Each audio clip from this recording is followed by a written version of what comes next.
अगला जो टॉपिक है वो है स्कैटरिंग ऑफ लाइट। स्कैटरिंग का मतलब होता है एक तरह से बिखरना। सपोज करो एक पार्टिकल है, एक छोटा सा पार्टिकल है और उसके ऊपर लाइट इंसिडेंट हो रही है। ये कोई पार्टिकल है और इसके ऊपर क्या हुआ, लाइट इंसिडेंट हुई। तो जैसे लाइट इस पार्टिकल से टकराएगी, टकरा के क्या होगी, बिखर जाएगी, यहाँ पे स्कैटर्ड हो जाएगी। ठीक है, एक तो इस तरीके से इसको समझ सकते हो कि लाइट आई, आके यहाँ पे इस पार्टिकल पे टकराई और टकरा के क्या हुआ, बिखर गई। ठीक है, और दूसरा तरीका ये है इसको समझने का, स्कैटरिंग ऑफ लाइट को, कि लाइट आएगी यहाँ पे, लाइट एक एनर्जी है, ये पार्टिकल उस लाइट को एब्जॉर्ब कर लेगा। इस पार्टिकल के अंदर जो भी एटम्स होंगे, जो भी एटम्स के अंदर इलेक्ट्रॉन्स होंगे, वो इस लाइट एनर्जी को एब्जॉर्ब कर लेंगे।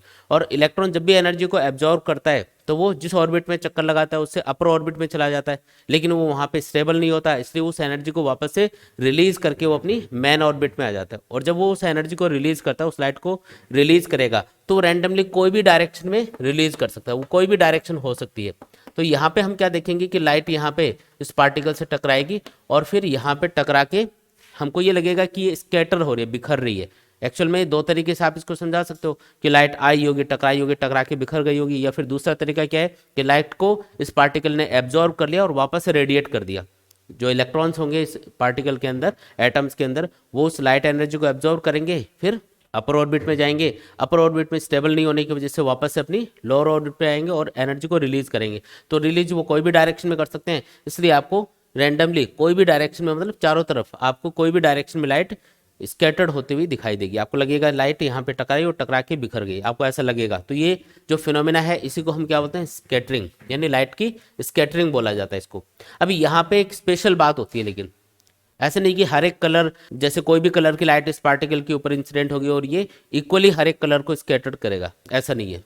ठीक है, देखो एक साइंटिस्ट थे जिनका नाम था रेले। रेले ने एक फॉर्मूला बताया कि कोई भी पार्टिकल जब लाइट को स्कैटर कर रहा होता है और अगर पार्टिकल का साइज लाइट की वेवलेंथ के कंपेरेबल है। सपोज करो ये जो पार्टिकल है इसका साइज है ए, मतलब इसका डायमीटर ले लो, इसका साइज है ए, और अगर ये लाइट की वेवलेंथ से कम है या उसके लगभग बराबर है, अगर ये कंडीशन है, जो लाइट इसके ऊपर इंसिडेंट हो रही है, अगर इस पार्टिकल का साइज उस लाइट की वेवलेंथ से कम है या फिर उसके लगभग बराबर भी है, तो हम क्या देखेंगे कि ये जो स्कैटर होने वाली लाइट है इसकी जो इंटेंसिटी है, स्कैटर्ड लाइट की इंटेंसिटी, हम कौन सी इंटेंसिटी की बात कर रहे हैं, जो लाइट बिखर रही है उसकी इंटेंसिटी की बात कर रहे हैं। सपोज करो आई इंटेंसिटी की लाइट इस पार्टिकल के ऊपर इंसिडेंट हुई, तो उसमें से जो स्कैटर होने वाली लाइट है उसकी जो इंटेंसिटी है वो इनवर्सली प्रोपोर्शन होती है लैम्डा पावर 4 के। मतलब ये है कि जिस कलर की वेवलेंथ सबसे कम होगी उसकी स्कैटर लाइट की इंटेंसिटी सबसे ज्यादा होगी, मतलब वो सबसे ज्यादा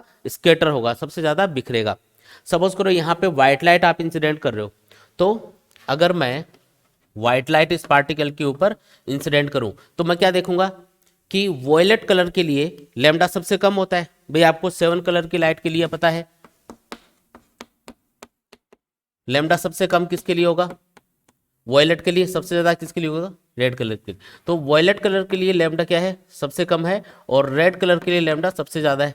इसका मतलब वॉयलेट कलर की वेवलेंथ कम होने की वजह से उसकी स्कैटरिंग सबसे ज्यादा होगी, उसकी स्कैटर लाइट की इंटेंसिटी सबसे ज्यादा होगी। अगर व्हाइट लाइट आप इंसिडेंट कर रहे हो इस पार्टिकल पे, तो व्हाइट लाइट में 7 कलर की लाइट मिक्स है, लेकिन अलग अलग कलर की जो स्कैटरिंग है वो अलग अलग क्वांटिटी में होगी, कोई ज्यादा बिखरेगा, कोई कम बिखरेगा।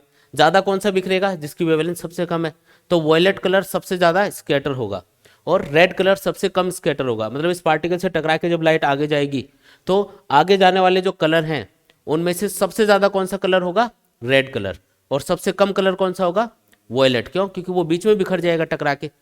समझ में आई क्या ये बात। तो जब भी किसी पार्टिकल से लाइट की स्कैटरिंग होती है तो आप क्या देखते हो कि वॉयलेट कलर सबसे ज्यादा स्कैटर हो जाता है और फिर वो आगे बहुत कम जा पाता है, जबकि रेड कलर की स्कैटरिंग कम होती है तो वो ज़्यादा दूरी तक जा पाएगा, सीधा चल जाएगा आगे। लेकिन इसके लिए कंडीशन है कि जो पार्टिकल का साइज है वो लाइट की वेवलेंथ के कंपेरेबल होना चाहिए, या तो उससे कम हो या उसके लगभग बराबर हो। अगर पार्टिकल का साइज बहुत बड़ा है तो आप क्या देखोगे कि सारे के सारे कलर इक्वली स्कैटर्ड होंगे, फिर ये वाला फॉर्मूला नहीं लगेगा। ये जो फॉर्मूला है रेले फॉर्मूला बोलते हैं इसको, ये तभी आप अप्लाई कर सकते हो जब स्कैटरर का साइज, स्कैटरर इस पार्टिकल को बोला जाता है, स्कैटरर का साइज किसके बराबर हो, लाइट की वेवलेंथ के बराबर हो या इससे कम कम ही हो। अगर स्कैटरर का साइज यानी पार्टिकल का साइज बहुत बड़ा है लाइट की वेवलेंथ के कंपैरिजन में, तो उस कंडीशन में क्या होगा, व्हाइट लाइट अगर उस पार्टिकल पे टकराती है तो इक्वली स्कैटर्ड होंगे सारे के सारे कलर, वॉयलेट ज़्यादा रेड कम ऐसा नहीं होगा, सारे कलर बराबर ही स्कैटरिंग करेंगे फिर। ठीक है, तो ये जो फिनोमेना है ना, जो स्कैटरिंग ऑफ लाइट है, इसको आप डेली लाइफ में भी काफ़ी जगह देखते हो, और काफ़ी ऐसी फिनोमेना है जिनको आप इसका एग्जाम्पल देके, मतलब स्कैटरिंग ऑफ लाइट का एग्जाम्पल देके समझा सकते हो, इजीली समझा सकते हो। मैं एक एक करके आपको सारी फिनोमेना बताता हूँ कि कौन कौन सी फिनोमेना हम स्कैटरिंग ऑफ लाइट वाली फिनोमेना से एक्सप्लेन कर सकते हैं। डेली लाइफ में आप क्या क्या चीज़ें देखते हो। तो सबसे पहले जो फिनोमेना है वो ये है कि आपको जो आसमान का कलर है वो ब्लू इसी वजह से दिखाई देता है क्योंकि लाइट की स्कैटरिंग होती है। कैसे होता है भाई ये, तो पहली जो चीज़ मैं एक्सप्लेन कर रहा हूँ लाइट की स्कैटरिंग के बेसिस पे, वो है blue colour of sky. Sky का जो कलर है वो आपको ब्लू क्यों दिखाई देता है, तो इसका रीजन क्या है। अब देखो, मान लो कि ये अपनी अर्थ है, ठीक है, और अर्थ के चारों तरफ क्या है, अर्थ का एटमॉस्फेयर होता है। अर्थ के चारों तरफ क्या होगा, अर्थ का एटमॉस्फेयर होगा। अर्थ का जो एटमॉस्फेयर है उसमें डिफरेंट टाइप की गैसेज होती है। अच्छा, ये जो एटमॉस्फेयर है इसके अंदर एक खास बात आपको याद रखनी है कि अर्थ से अगर आप दूर जाते हो तो एयर की डेंसिटी कम होती जाएगी। एयर के जो हैवी मॉलिक्यूल्स होते हैं, यानी कि एयर के अंदर जो डिफरेंट टाइप की गैसेज होती हैं, उनके जो हैवी मॉलिक्यूल्स हैं वो अर्थ की सरफेस के आसपास रहेंगे। ठीक है, क्योंकि उनके ऊपर ग्रेविटेशनल फोर्स लगेगा जिसकी वजह से वो अर्थ से ज़्यादा दूरी पर नहीं जा पाएंगे। जैसे वो ज़्यादा दूर जाने की कोशिश करेंगे, ग्रेविटी उनको वापस खींच लेगी, और ज़्यादा ऊपर तक वही पार्टिकल जा पाएगा, वही गैस का मॉलिक्यूल जा पाएगा जो हल्का है, जिसका मास कम है, जो लाइट पार्टिकल से छोटे हैं, वो ऊपर तक चले जाते हैं। तो ऊपर वाली जो ये लेयर्स होंगी एटमॉस्फेयर की, उसमें जो एयर के मॉलिक्यूल्स हैं या एयर के जो एक तरह से एटम्स या मॉलिक्यूल्स हैं वो बहुत छोटे छोटे होते हैं। और अगर कोई डस्ट के पार्टिकल्स भी अगर ऊपर तक पहुंच गए तो वही पहुंच पाएंगे जिनका भी साइज बहुत छोटा होगा, हल्के होंगे। तो ऊपर वाली जो लेयर्स होती है एटमॉस्फेयर की, इसके अंदर आप क्या देखते हो कि एयर के बहुत छोटे छोटे मॉलिक्यूल्स होंगे। ठीक है, और उन मॉलिक्यूल्स का जो साइज होगा वो लाइट की वेवलेंथ के कंपेरेबल होगा, मतलब उससे कम होगा या लगभग उसके बराबर होगा। तो उससे क्या फर्क पड़ेगा, अब मान लो यहाँ पे सन है और सन से लाइट आ रही है अर्थ की तरफ, ये है सन, ठीक है, और सन से लाइट किधर आ रही है, अर्थ की तरफ आ रही है। तो ये लाइट जैसे ही अर्थ के एटमॉस्फेयर में इंटर करेगी, सन से आने वाली लाइट जैसे ही अर्थ के एटमॉस्फेयर में इंटर करेगी, आप क्या देखोगे, यहाँ पे स्कैटरिंग स्टार्ट हो जाएगी, लाइट की स्कैटरिंग स्टार्ट हो जाएगी। सबसे ज्यादा स्कैटर कौन सा कलर होगा बताओ, जिसकी वेवलेंथ सबसे कम है। कौन कौन से कलर होते हैं देखो, व्हाइट लाइट में सन से व्हाइट लाइट आती है अर्थ की तरफ, और उसमें कलर होते हैं विबग्योर, यानी कि ये 7 कलर देखने को मिलेंगे। इनमें से ये जो सबसे कम वेवलेंथ वाले कलर हैं, वॉयलेट, इंडिगो और ब्लू, इनकी स्कैटरिंग सबसे ज्यादा होगी। क्यों, क्योंकि रेले फॉर्मूला यहाँ पे एप्लीकेबल होगा। ऊपर जो एयर के मॉलिक्यूल्स है उनका साइज लाइट की वेवलेंथ के कंपेरेबल है, इसलिए आप क्या देखोगे कि जो वॉयलेट, इंडिगो, ब्लू, ये वाले जो कलर हैं, कौन कौन से कलर, वॉयलेट, इंडिगो, ब्लू, इनकी स्कैटरिंग हो जाती है यहाँ पे। इनकी क्या हो जाएगी, स्कैटरिंग, वॉयलेट, इंडिगो, ब्लू, ये वाले जो कलर हैं ये यहाँ पे स्कैटर्ड होकर आपको दिखाई देंगे। तो जब भी कोई ऑब्जर्वर स्काई की तरफ देख रहा होगा, मान लो मैं यहाँ पे खड़ा हूँ अर्थ के ऊपर और मैं आसमान की तरफ देखता हूँ, तो ये मुझे स्कैटर्ड कलर ही दिखाई देगा चारों तरफ, जो कि कौन सा कलर होगा, वॉयलेट, इंडिगो, ब्लू। और इन सबको मिलाओगे तो कुछ ब्लूइश कलर बनेगा, तो मुझे आसमान कैसा दिखाई देगा, थोड़ा ब्लूइश टाइप का दिखाई देगा। लेकिन अगर मैं एक स्पेसशिप में बैठ के अगर मैं इस एटमॉस्फेयर को क्रॉस करके चला जाऊं ऊपर, तो मुझे आसमान कैसा दिखाई देगा, ब्लैक।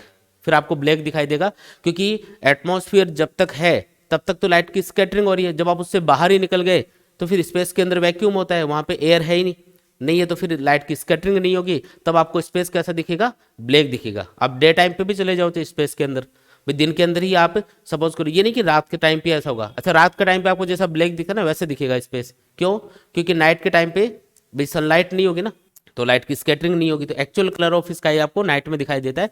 वैसे ही दिन में दिखेगा अगर आप हमारे एटमॉस्फेयर से बाहर निकल जाते हो, समझ में है ना। तो लाइट का जो ये आसमान का जो कलर है वो आपको ब्लू क्यों दिखाई देता है, वो समझ में आया क्या, वो लाइट की स्कैटरिंग की वजह से होगा।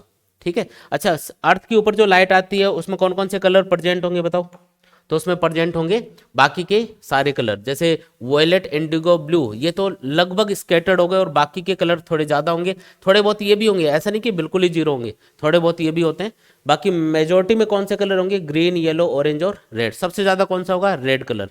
तो इन सारे कलर का जो मिक्सचर है वो अब आपको व्हाइट नहीं दिखाई देगा, मतलब सनलाइट आपने देखा होगा थोड़ी येलोइश टाइप की सी होती है। रीजन, क्योंकि इसमें लोअर वेवलेंथ वाले कलर तो स्कैटर्ड हो गए, और बाकी जो बचे उनको जब आप मिलाओगे थोड़ा सा आपको व्हाइट की जगह थोड़ा सा येलोइश कलर दिखाई देगा। ये इसका रीजन है, ठीक है।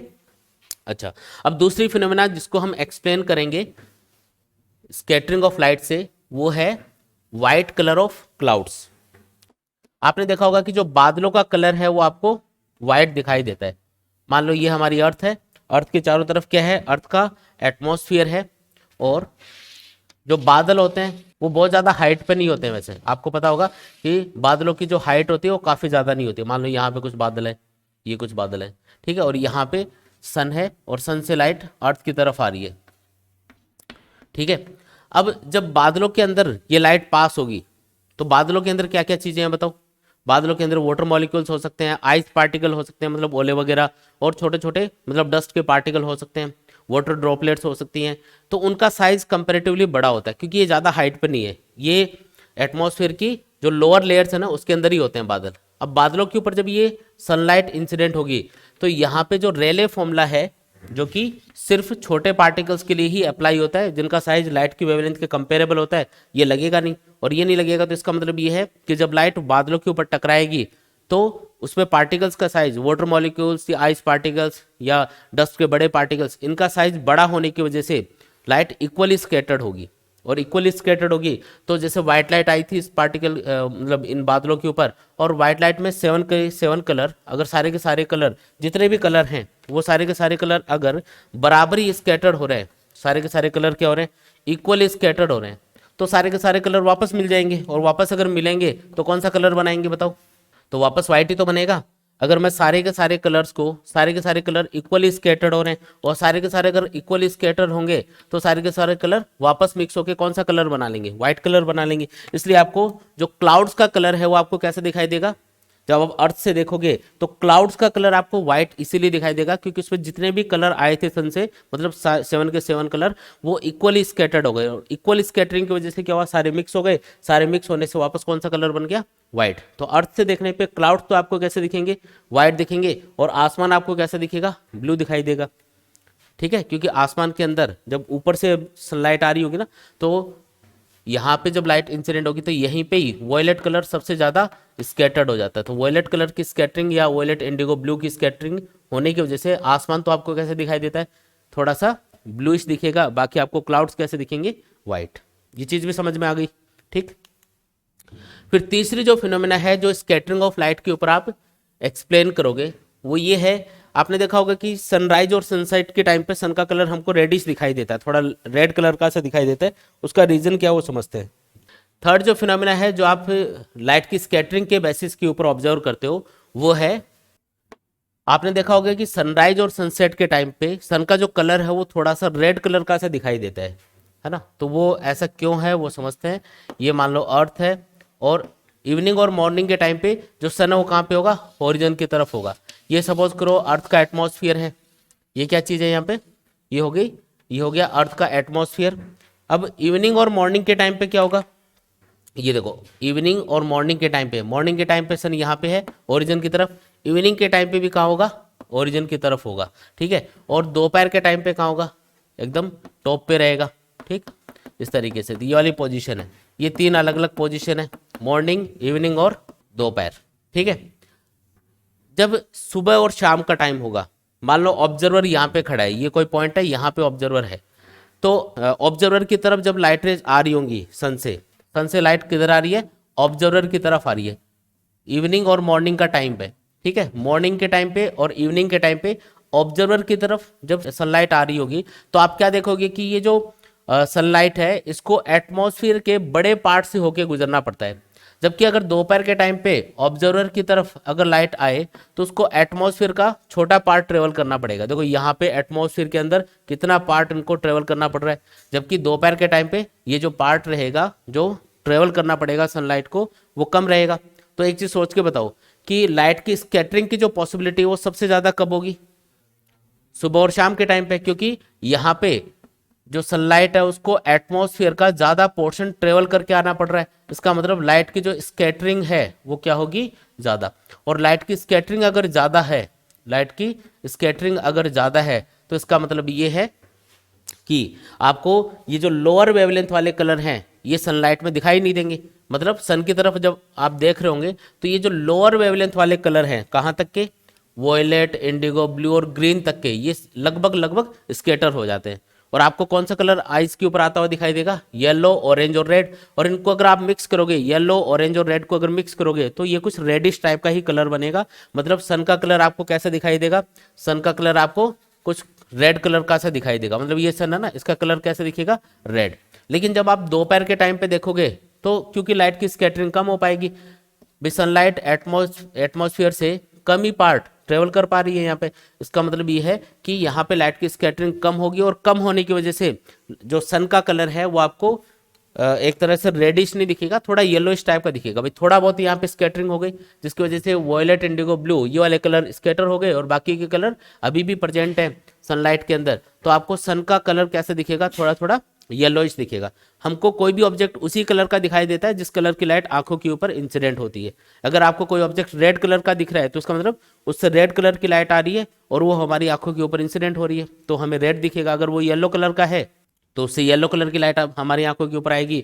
और जिस कलर की लाइट हमारी आंखों के ऊपर इंसिडेंट होती है हम उसी कलर को ऑब्जेक्ट, मतलब उसी कलर के ऑब्जेक्ट को देख पाते हैं। तो सुबह और शाम के टाइम पे लाइट की स्कैटरिंग की वजह से ही, ज़्यादा स्कैटरिंग की वजह से ही आपको सन का जो कलर है वो रेडिश दिखाई देता है।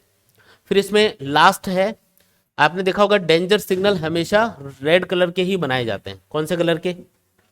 आपने देखा होगा कि जितने भी डेंजर सिग्नल होते हैं वो हमेशा रेड कलर के बनाए जाते हैं। इसका रीज़न, मान लो यहाँ पे कोई भी खतरे वाली चीज़ है, यहाँ पे आपने एक बोर्ड लगा रखा है, ये सपोज करो एक बोर्ड हो गया और इसके ऊपर आपने लिखा है खतरा।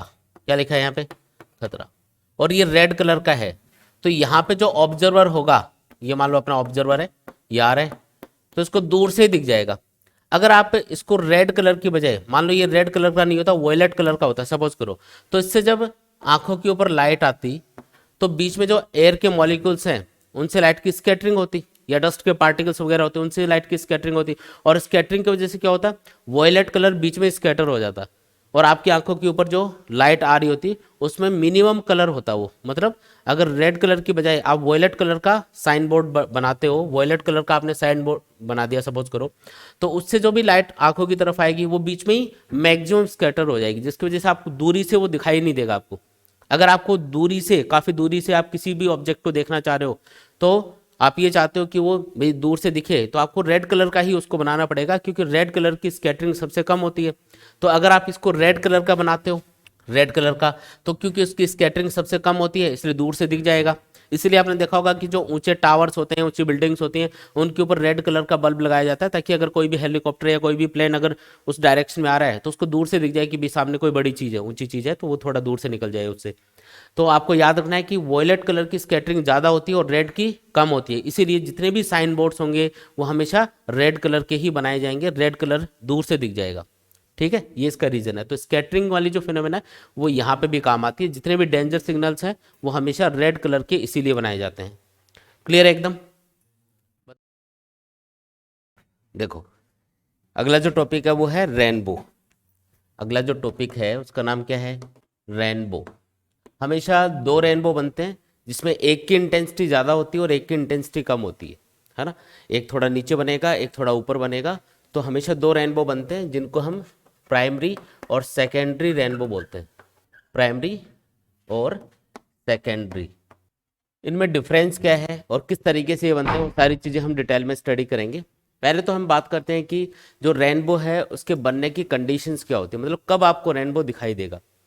तो जब बारिश के बाद में एटमॉस्फेयर में वाटर की छोटी छोटी ड्रॉपलेट्स होती हैं तो उनसे लाइट के रिफ्लेक्शन और इंटरनल रिफ्लेक्शन की वजह से हमको रेनबो दिखाई देता है। पहली कंडीशन क्या होनी चाहिए कि बारिश के बाद में एटमॉस्फेयर के अंदर वाटर की छोटी छोटी ड्रॉपलेट्स होनी चाहिए। और दूसरी बात यह है कि उनके ऊपर सनलाइट इंसिडेंट होनी चाहिए, तभी तो हमको रेनबो दिखाई देगा।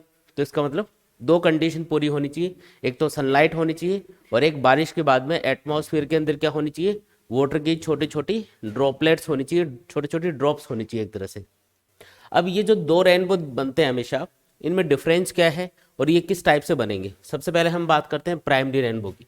सपोज करो ये वाटर की कोई छोटी सी ड्रॉपलेट है और इसके ऊपर सन से आने वाली जो लाइट है वो इस तरीके से इंसिडेंट होती है। अब सन से जो लाइट आती है वो वाइट कलर की होती है, ठीक है। अच्छा, एक चीज़ और याद रखनी है कि रेनबो हमेशा जिस साइड में सन होगा उसके अपोजिट साइड में आपको दिखाई देगा। मतलब आप सन की तरफ बैक साइड करके खड़े होंगे ना, आपकी जो बैक होगी, आपकी जो पीठ होगी, अगर वो सन की तरफ है तो आपको सामने की तरफ आपको रेनबो दिखाई देगा। तो प्राइमरी रेनबो बनने के लिए हमने एक छोटी सी वाटर ड्रॉपलेट को यहाँ पे कंसिडर किया है, जिसके ऊपर सन से आने वाली व्हाइट लाइट इंसिडेंट हो रही है। भाई सन से आपको पता है भाई व्हाइट लाइट आती है, वो तो एटमॉस्फेयर से उसका कुछ लाइट की स्कैटरिंग होती है, जिसकी वजह से आपको थोड़ी सी येलोइश दिखाई देती है। लेकिन अगर एटमॉस्फेयर की जो ऊपर वाली लेयर्स है, अगर उनमें कोई वाटर की ड्रॉपलेट्स है और उनके ऊपर सन से आने वाली लाइट इंसिडेंट हो रही है, तो उसमें सारे के सारे कलर होंगे विबग्योर। ठीक है। अब यहाँ पे जैसे ये लाइट इस ड्रॉपलेट के ऊपर इंसिडेंट होगी, हमको पता है कि जो ड्रॉपलेट है वो वाटर की बनी हुई है। ये जो ड्रॉप है ये किसकी है? वाटर की। मतलब ये एक डेंसर मीडियम है। बाहर तो क्या है? एयर, और ये क्या है? वाटर, जो कि एक डेंसर मीडियम है। और जब भी लाइट रिफ्रैक्ट होती है किसी भी डेंसर मीडियम से, तो हमको पता है अलग अलग कलर की लाइट के लिए, अलग अलग कलर की लाइट के लिए मीडियम का जो रिफ्रैक्टिव इंडेक्स है वो अलग अलग होता है। हमने एक फॉर्मूला पढ़ा था, कोची फॉर्मूला, आपको याद होगा कि किसी भी मीडियम का जो रिफ्रैक्टिव इंडेक्स है वो लाइट की वेवलेंथ के ऊपर डिपेंड करता है। जो लाइट की वेवलेंथ है अगर ज़्यादा होगी, फॉर्मूला ये था, देखो मैं आपको वापस बता देता हूँ, mu equals to A plus B upon lambda square plus C upon lambda power 4 and so on. और ये ए बी सी तो यहाँ पे कांस्टेंट होते हैं। लैम्डा यहाँ पे इंसिडेंट होने वाली लाइट की वेवलेंथ होती है, और म्यू क्या होता है? Refractive index. तो ये सेम वाटर की ड्रॉपलेट अलग अलग कलर की लाइट के लिए अलग अलग रिफ्रैक्टिव इंडेक्स शो करेगी। तो उससे क्या फ़र्क पड़ेगा? यहाँ पे जब ये वाइट लाइट इंसिडेंट होगी जिसमें 7 कलर हैं, तो जैसे ही ये इस पॉइंट के ऊपर इंसिडेंट होती है, तो जब वाटर के अंदर ये 7 कलर इंटर करेंगे तो ये अलग अलग एंगल के ऊपर डिस्पर्स हो जाएंगे। जैसे प्रिज्म करता है ना डिस्पर्शन लाइट का, उसी तरीके से यहाँ पे ये जो वाटर की ड्रॉपलेट है ये एक तरह से प्रिज्म की तरह काम करेगी और अलग अलग कलर की लाइट को अलग अलग एंगल के ऊपर डिस्पर्स करेगी। रीज़न, क्योंकि अलग अलग कलर की लाइट के लिए, अलग अलग वेवलेंथ की लाइट के लिए refractive index of the medium अलग अलग है। ये चीज़ समझ में आई ना भाई? इसको ऐसे समझ लो, चाहे जैसे वॉयलेट कलर है, वॉयलेट कलर के लिए लैम्डा क्या होता है? लैम्डा फॉर वॉयलेट कलर कम होता है और लैम्डा फॉर रेड कलर ज़्यादा होता है। इसलिए म्यू फॉर वॉयलेट कलर क्या होगा? ज़्यादा। म्यू फॉर रेड कलर क्या होगा? कम होगा। तो जब लाइट यहाँ पे इंसिडेंट होगी, तो अगर मैं यहाँ पे एक नॉर्मल ड्रॉ करूँ, एक नॉर्मल ड्रॉ करें सरफेस के ऊपर, नॉर्मल ड्रॉ करने का तरीका ये है कि वाटर ड्रॉपलेट के सेंटर से इस पॉइंट को मिला दो। तो ये जो लाइन आएगी जो कि एक तरह से रेडियस होगी, ये इस पॉइंट के ऊपर नॉर्मल भी होती है, परपेंडिकुलर भी होती है। तो ये जो लाइट है यहाँ पे इंसिडेंट हो रही है, जब ये टुवार्ड्स द नॉर्मल मुड़ेगी, तो सबसे ज़्यादा कौन सी मुड़ेगी? सबसे ज़्यादा कौन सी मुड़ेगी लाइट रे? जिसके लिए मीडियम का रिफ्रैक्टिव इंडेक्स ज़्यादा है, मतलब वॉयलेट कलर के लिए मीडियम का रिफ्रैक्टिव इंडेक्स ज़्यादा है। तो वॉयलेट कलर की लाइट रे यहाँ पे ज़्यादा बैंड होगी टुवार्ड्स द नॉर्मल, और जो रेड कलर की लाइट है वो आपको कम बैंड होती हुई दिखाई देगी, मतलब वो कम बैंड होगी। ये रेड कलर है और ये वॉयलेट कलर है, तो ज़्यादा बैंड कौन सा हो रहा है यहाँ पे? ये रेड कलर कम बैंड हुआ, वॉयलेट कलर ज़्यादा बैंड हो रहा है। ठीक है। और इसके बाद में यहाँ पे क्या होगा? लाइट का इंटरनल रिफ्लेक्शन होगा। इंटरनल रिफ्लेक्शन का मतलब है लाइट टकरा के इस इंटरफेस से वापस से इसी मीडियम के अंदर आ जाएगी। तो ये इस तरीके से यहाँ पर रिफ्लेक्ट होके वापस आ गई। जो लाइट रेज हैं उनको रिफ्लेक्ट होकर वापस आना पड़ेगा इधर, तभी ये इधर से बाहर निकलेंगी। और इधर जो ऑब्जर्वर खड़ा है, जिसको रेनबो देखना है, जिसको रेनबो दिखाई देगा, उसकी आंखों तक ये लाइट रेज पहुंच पाएंगी। तो यहाँ पे क्या होगा? अब ये वापस से इस डेंसर मीडियम से बाहर निकलेंगी। तो डेंसर मीडियम से जब लाइट रेज बाहर निकलती हैं, तो आपको पता है कि एक तरह से ये जो मीडियम है ये वॉयलेट कलर के लिए ज़्यादा डेंसर था और रेड कलर के लिए कम डेंसर था, तो ये उसी के अकॉर्डिंग यहाँ पे बैंड होंगी। अभी ये किधर बैंड होगी? Away from the normal. तो ये सीधी जाने की बजाय, ये जो वॉयलेट कलर की लाइट रही है सीधी जाने की बजाय, ये जो मैंने नॉर्मल यहाँ पे ड्रॉ किया है, ये देखो नॉर्मल ड्रॉ किया है, इससे दूर हटेगी। दूर हटेगी मतलब इस तरीके से ये आगे जाएगी। तो ये यहाँ पे सपोज करो यहाँ पे पहुँच रही है, और इसी तरीके से जो रेड कलर की लाइट रे है इनका भी क्या होगा? रिफ्रैक्शन होगा। तो ये सीधी जाने की बजाय away from the normal band होंगी, मतलब ये इस तरीके से यहाँ पे पहुँचेंगी। अब मान लो ग्राउंड पे कोई ऑब्जर्वर खड़ा हुआ है, तो उसके लिए दोनों लाइट रेस अलग अलग एंगल पे आ रही होंगी। ये जो वॉयलेट कलर की लाइट रे इसके लिए एंगल छोटा है, ये होता है 41 डिग्री। जो रेड कलर की लाइट रे है उसके लिए एंगल थोड़ा बड़ा होता है, ये एंगल होता है 43 डिग्री। हमने क्या देखा कि जो ऑब्जर्वर है उसकी आंखों के ऊपर जब लाइट जा रही है, तो उसमें वॉयलेट कलर कितने एंगल पे आ रहा है? हॉरिजॉन्टल डायरेक्शन से, होरिजन से 41 डिग्री एंगल पे। और रेड कलर कितने एंगल पे आ रहा है? 43 डिग्री एंगल पे। सपोज करो मेरे बैक साइड में सन है और सामने मेरे को रेनबो दिखाई दे रहा है, तो ये जो रेनबो मुझे दिखाई देगा इसमें सबसे नीचे कौन सा कलर होगा? तो 41 डिग्री एंगल पे कौन सा कलर है? वॉयलेट। और 43 डिग्री एंगल पे कौन सा कलर है? रेड। तो हॉरिजॉन्टल डायरेक्शन से 41 डिग्री पे तो मुझे दिखेगा वॉयलेट कलर, और 43 डिग्री पे थोड़ा और ऊपर मुझे कौन सा कलर दिखेगा, रेड कलर, और बाकी के कलर बीच में दिखेंगे। तो इससे एक रेनबो का एक पैटर्न बनेगा और इसको हम बोलते हैं प्राइमरी रेनबो, जिसमें सबसे नीचे कौन सा कलर होता है, वॉयलेट होता है, सबसे ऊपर कौन सा कलर होगा, रेड, और इसका नाम क्या रखा, प्राइमरी रेनबो बोलते हैं इसको। ये जो प्राइमरी रेनबो है, इसमें अगर आपको पूछा जाए कि प्राइमरी रेनबो कब बनेगा, तो जब लाइट का 2 बार रिफ्रैक्शन हो, 2 बार क्या हो, लाइट का रिफ्रैक्शन हो, और 1 बार इंटरनल रिफ्लेक्शन हो। देखो इसको इंटरनल रिफ्लेक्शन बोला जाता है, क्योंकि जब लाइट यहाँ पे इंटरफेस के ऊपर इंसिडेंट होती है तो कुछ पार्ट लाइट का मीडियम से बाहर निकल जाता है और कुछ पार्ट वापस टकरा के आ जाता है, इसलिए इसको इंटरनल रिफ्लेक्शन बोला जाएगा, ना कि टोटल इंटरनल रिफ्लेक्शन। हमने पढ़ा था ना, टोटल इंटरनल रिफ्लेक्शन नाम की भी एक फिनोमेना होती है, तो वो नहीं हो रही यहाँ पे हो रहा है इंटरनल रिफ्लेक्शन। तो लाइट टकरा के यहाँ पे वापस आ जाएगी और फिर इधर ऑब्जर्वर की आइज के ऊपर जब पहुंचेगी तो 41 से 43 डिग्री एंगल के बीच में आपको रेनबो दिखाई देगा। 41 डिग्री पे वॉयलेट कलर होगा, 43 डिग्री एंगल पे रेड कलर होगा। ठीक है, अब हम देखते हैं कि सेकेंडरी रेनबो कब बनता है। तो सेकेंडरी रेनबो को समझने के लिए वापस से मैं एक छोटी सी वाटर की ड्रॉपलेट यहाँ पे कंसिडर कर रहा हूँ। ये जो ड्रॉपलेट है, इसके ऊपर जब लाइट इंसिडेंट होगी तो वो ये जो इसका लोअर पोर्शन है ना, नीचे वाला पोर्शन है, यहाँ से वो लाइट रे एंटर करेगी। देखो प्राइमरी रेनबो में क्या होता है कि जो लाइट रे है वो ड्रॉपलेट के ऊपर वाले पोर्शन से एंटर करती है और इस तरीके से रिफ्लेक्ट होके इंटरनली रिफ्लेक्ट होके वापस आती है। जबकि सेकेंडरी रेनबो बनने के लिए जो लाइट रे ड्रॉपलेट के ऊपर इंसिडेंट होगी वो इसके लोअर पार्ट से एंटर करेगी इसमें। अब देखो यहाँ पे क्या होगा, यहाँ पे इस पॉइंट के ऊपर ये लाइट रे रिफ्रैक्ट होकर इसके अंदर जाएगी। तो सबसे ज़्यादा कौन सी बैंड होगी लाइट रे, वॉयलेट कलर की लाइट रे, क्योंकि उसके लिए ये मीडियम काफ़ी डेंसर है, तो वॉयलेट कलर की लाइट रे ज़्यादा बैंड होगी, इस तरीके से बैंड होगी। ये वॉयलेट कलर है और रेड कलर कंपेरेटिवली कम बैंड होगा, तो रेड कलर की लाइट रे कम बैंड हो रही है, टुवार्ड्स से नॉर्मल कम बैंड होगी ये, तो ये रेड कलर है। उसके बाद में क्या होगा, उसके बाद में इंटरनल रिफ्लेक्शन होगा। इंटरनल रिफ्लेक्शन होगा तो वॉयलेट कलर की लाइट रे इंटरनली रिफ्लेक्ट होगी, इधर चली जाएगी, और जो रेड कलर की लाइट रे है वो भी इंटरनली रिफ्लेक्ट होगी और रिफ्लेक्ट होगी इधर जाती है, इस पॉइंट के ऊपर पहुंचेगी। यहाँ पे वापस से जब लाइट रेस पहुंचती है तो इनका इंटरनल रिफ्लेक्शन होता है, तो ये टकरा के वापस से इस इधर इंटरफेस की तरफ आ जाएंगी। ये दोनों लाइट रेस क्या होंगी, इंटरनली रिफ्लेक्ट होगी। यहाँ पे ये दोनों लाइट रेस क्या होगी, इंटरनली रिफ्लेक्ट, और यहाँ से अब ये रिफ्रैक्ट होकर मीडियम से बाहर निकलेंगी। कैसे निकलेंगी, रिफ्रैक्शन होगा यहाँ पे, तो रिफ्रैक्शन होगा तो अब ये किधर मुड़ेंगी। तो आपको पता है कि जब भी लाइट रे डेंसर से रेयर मीडियम की तरफ जाती है तो हमेशा away from the normal band होती है। तो अवे फ्रॉम द नॉर्मल का मतलब है कि रेड कलर की लाइट रे सीधी जाने की बजाय अवे फ्रॉम द नॉर्मल मतलब नीचे की तरफ बैंड होगी। तो रेड कलर की जो लाइट रे है वो इस तरीके से बैंड होके आएगी, और जो वॉयलेट कलर की लाइट रे है, देखो वॉयलेट कलर की जो लाइट रे है ये डेंसर से रेयर की तरफ आ रही है, तो इसको भी किधर मुड़ना है, तो अवे फ्रॉम द नॉर्मल। देखो ये नॉर्मल है तो इससे दूर हटना है, दूर हटना है तो ये इस तरीके से हटेगी। और आप यहाँ पे देखोगे तो ऑब्जर्वर के पास, ऑब्जर्वर की आंखों के ऊपर जब ये लाइट रे आ रही होंगी तो इनका एंगल क्या बनेगा, तो देखो इस बार ये एंगल क्या है, छोटा है, और ये एंगल थोड़ा बड़ा है। ये एंगल होता है 51 डिग्री, और रेड कलर के लिए एंगल कितना बनेगा, 51 डिग्री, और वॉयलेट कलर के लिए एंगल बन जाएगा 54 डिग्री।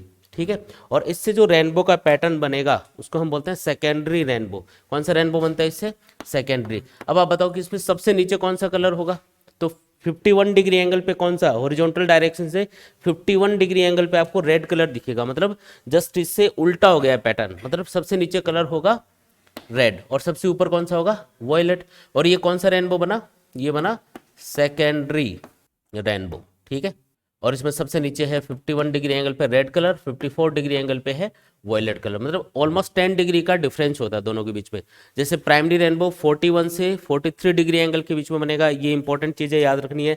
41 से 43 डिग्री एंगल के बीच में प्राइमरी रेनबो दिखता है, 51 से 54 डिग्री एंगल के बीच में आपको सेकेंडरी रेनबो दिखेगा। कलर्स का सीक्वेंस क्या रहेगा, तो प्राइमरी रेनबो में जैसे प्रिज्म के अंदर जो कलर्स का सीक्वेंस होता है ना, व्हाइट लाइट इंसिडेंट करते हैं तो सबसे नीचे वॉयलेट कलर होता है और सबसे ऊपर रेड कलर, तो वैसा ही प्राइमरी रेनबो के अंदर होगा, सबसे नीचे होगा वॉयलेट कलर और सबसे ऊपर होगा रेड कलर।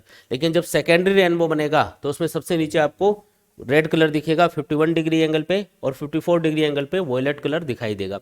अच्छा, इंटेंसिटी किसकी ज़्यादा होती है, तो हमेशा प्राइमरी रेनबो की इंटेंसिटी ज़्यादा होती है। इसका रीज़न, क्योंकि जो प्राइमरी रेनबो है जब ये बनेगा तो इसमें 2 बार लाइट का रिफ्लेक्शन हो रहा है और 1 बार इंटरनल रिफ्लेक्शन हो रहा है, जबकि यहाँ पे क्या होगा, 2 बार रिफ्लेक्शन और 2 बार ही इंटरनल रिफ्लेक्शन होगा। और आपको पता है कि जब भी लाइट का इंटरनल रिफ्लेक्शन होता है तो पूरी की पूरी लाइट टकरा के इंटरफेस से वापस नहीं आती है मीडियम के अंदर, थोड़ी लाइट उससे बाहर निकल जाती है। तो जब लाइट इसके अंदर इंटर कर रही है तो कुछ लाइट यहाँ से बाहर निकल जाएगी, फिर कुछ लाइट इंटरनली रिफ्लेक्ट होकर यहाँ पे पहुंचेगी, फिर यहाँ से भी कुछ लाइट बाहर निकल जाती है और बाकी की लाइट यहाँ पे इंटरनली रिफ्लेक्ट होकर आती है, फिर रिफ्लेक्ट होकर ऑब्जर्वर की आइज के ऊपर पहुंचेगी। तो लाइट के बाहर निकलने की पॉसिबिलिटी सेकेंडरी रेनबो जब बनेगा उस कंडीशन में ज़्यादा होगी भाई। 2 बार इंटरनल रिफ्लेक्शन की वजह से क्या होगा, थोड़ी थोड़ी लाइट इधर से मीडियम से बाहर निकल जाती है, जिसकी वजह से इसकी इंटेंसिटी कम हो जाती है। इंटेंसिटी मतलब इसकी चमक कम रहेगी, ये कम आपको ब्राइट दिखेगा, मतलब क्लियर नहीं दिखता। कई बार तो एक ही रेनबो दिखाई देता है जो कि प्राइमरी रेनबो होता है। सेकेंडरी रेनबो बनता तो है लेकिन वो इतना डल होता है कि हमको दिखाई नहीं देता वो। बाकी हमेशा 2 रेनबो बनते हैं, प्राइमरी और सेकेंडरी। सेकेंडरी रेनबो डल होने की वजह से कई बार आपको दिखाई नहीं देगा, बाकी बनेंगे दोनों ही हमेशा, ठीक है। तो इनमें डिफरेंस पूछे जाते हैं कई बार तो कि प्राइमरी रेनबो और सेकेंडरी रेनबो इनमें डिफरेंस क्या है। तो क्या क्या डिफरेंस बता सकते हो। पहला डिफरेंस ये बता सकते हो एंगल्स का कि 41 से 43 डिग्री एंगल के बीच में प्राइमरी रेनबो बनेगा, 51 से 54 डिग्री एंगल के बीच में सेकेंडरी रेनबो बनेगा। प्राइमरी रेनबो में कलर्स का सीक्वेंस वॉयलेट सबसे नीचे होता है और रेड सबसे ऊपर होता है, जबकि सेकेंडरी रेनबो में कलर का सीक्वेंस जस्ट रिवर्स होगा, सबसे नीचे रेड कलर होगा, सबसे ऊपर वॉयलेट कलर होगा। और क्या डिफरेंस बता सकते हो इसमें, हाँ इंटेंसिटी वाइज बता सकते हो कि प्राइमरी रेनबो की इंटेंसिटी ज़्यादा होती है, सेकेंडरी रेनबो की इंटेंसिटी कम होती है। एक ये डिफरेंस बता सकते हो कि प्राइमरी रेनबो में लाइट का 2 बार रिफ्रैक्शन और 1 बार इंटरनल रिफ्लेक्शन होगा, जबकि सेकेंडरी रेनबो में क्या होगा, 2 बार लाइट का रिफ्रैक्शन होगा और 2 बार ही लाइट का इंटरनल रिफ्लेक्शन होगा। तो ये इनमें बेसिक डिफरेंस है, समझ में आया कि ठीक है। इसके बाद में आगे बढ़ते हैं, फिर है डिफेक्ट ऑफ विजन। अगला जो टॉपिक है वो है defect of vision. Defect of vision का मतलब क्या है, हाँ आई के बारे में ही है ये, डिफेक्ट ऑफ विजन इसी के अंदर आएगा। आई की स्ट्रक्चर वगैरह तो मैंने इसलिए नोट्स के अंदर डाली है ताकि थोड़ा सा अपन को बेसिक समझ में आ जाए कि आई के अंदर क्या क्या चीज़ें होती हैं, किस तरीके से हम देखते हैं चीज़ों को। बाकी आपके सिलेबस में क्या है, डिफेक्ट ऑफ विजन है, मतलब कौन कौन से डिफेक्ट होते हैं जब हम किसी भी चीज़ को देखते हैं और आंखों में अगर कोई गड़बड़ है, अगर हमको चीज़ें साफ नहीं दिखाई दे रही, तो मतलब कौन कौन से डिफेक्ट हो सकते हैं वो, ठीक है। तो आई के बारे में हम पहले तो सबसे पहले डिफेक्ट ऑफ विजन स्टडी करने के लिए हमको आई के बारे में थोड़ा सा पता होना चाहिए। ह्यूमन आई के लिए आपको क्या क्या चीज़ें पता होनी चाहिए। पहली चीज़ कि जो आई है उसकी शेप क्या होती है, बॉल की जैसी होती है और उसको हम आई बॉल बोलते हैं। क्या बोलते हैं उसको, आई बॉल। आई की जो शेप होती है वो कैसी होती है, एक बॉल के जैसी होती है। और इसका जो डायमीटर है वो करीब करीब कितना होता है, इसका डायमीटर होता है 2.5 सेंटीमीटर। सामने वाला जो पोर्शन होता है आई का उसको हम बोलते हैं कॉर्निया, थोड़ा सा उभरा हुआ रहेगा वो, क्या रहेगा, थोड़ा सा उभरा हुआ रहेगा, ठीक है। तो आई बॉल क्योंकि ये बॉल की शेप में है इसलिए इसका डायमीटर आप बता सकते हो लगभग 2.5 सेंटीमीटर। सामने वाला जो पोर्शन है जिसको हम क्या बोलते हैं, कॉर्निया, वो थोड़ा सा उभरा हुआ रहेगा, ट्रांसपेरेंट मटेरियल का बना होता है, ट्रांसपेरेंट मीडियम का बना होगा, ये जेली लाइक मटेरियल का सा बना होता है। और उसके बाद में क्या होता है, इसके बाद में होता है आइरिस। आइरिस एक तरह से सर्कुलर डिस्क होती है जिससे हमारी आइज का कलर डिसाइड होता है। ये क्या चीज़ बनाई है मैंने, ये एक सर्कुलर डिस्क बनाई है। साइड से देख रहे हो इसलिए आपको ऐसी दिखाई दे रही है, बाकी फ्रंट से आप देखते तो आपको एकदम सर्कुलर दिखाई देती है। हमारी जो आंखों का कलर होता है ना वो इसी आइरिस का कलर होता है, मतलब ये जो आइरिस है अगर ये ब्राउन कलर का है तो हमारी आंखें ब्राउन कलर की होंगी। किसी की आंखें थोड़ी सी नीली नीली होती है तो उनका आइरिस नीले कलर का होता है। तो ये आइरिस का जो कलर है, ये आइरिस का जो कलर है ये ही आइज का कलर डिसाइड करता है, ठीक है। फिर ये बीच में जो मैंने एक गैप छोड़ा है ये एक होल टाइप होता है, यहाँ से लाइट आई के अंदर इंटर करेगी और इसको हम क्या बोलते हैं, प्यूपिल। देखो नाम लिख देता हूँ, ये क्या चीज़ है यहाँ पे, कॉर्निया। फिर ये क्या चीज़ आ गई यहाँ पे, ये हो गया आइरिस। और ये जो होल है बीच में जिससे लाइट आई के अंदर इंटर करती है इसको हम बोलते हैं प्यूपिल, ठीक है। और फिर इसके बाद में जस्ट बाद में होता है लेंस। आंखों के अंदर जो लेंस होता है वो कॉन्वेक्स टाइप का होता है और उसको सिलेरी मसल्स अपनी पोजीशन पे होल्ड करके रखती है। जैसे ये सिलेरी मसल्स मैं ड्रॉ कर रहा हूँ और ये सिलेरी मसल्स क्या करेंगी, ये कुछ मसल्स होती हैं जो कि आई लेंस को होल्ड करके रखती है अपनी पोजीशन पे। तो ये आई लेंस मैंने ड्रॉ कर दिया।